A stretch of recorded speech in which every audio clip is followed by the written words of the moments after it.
కుసిరగట్టి ఊళ్ళోకి వచ్చనమ్మా చాలారి పూలు పెట్టి జాతరులు తెచ్చనమ్మా తంగేడు పూలు పెట్టి కంకాణ దూకేనమ్మా ముక్కు ముక్కెర పెట్టి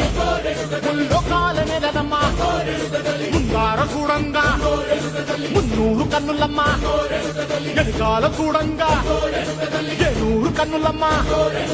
సాధు శిస్తులంతా సాగిల బట్టరమ్మా మహారాజు రాజులంతా మొగారిల్లిరమ్మా కోరిక కోరంగా రంగులు పూసినాము ఆశలు తీరంగా ఏసాలు వేసినాము నీకన్నా పెద్ద దిక్కులో కాన ఎక్కడుంది నైవేద్యం పెట్టంగా మా కాడ ఏమిటుంది మనలన్నీ అడగిచ్చి మరమీయవే తల్లి కన్నా బిడ్డలను కాపాడవే తల్లి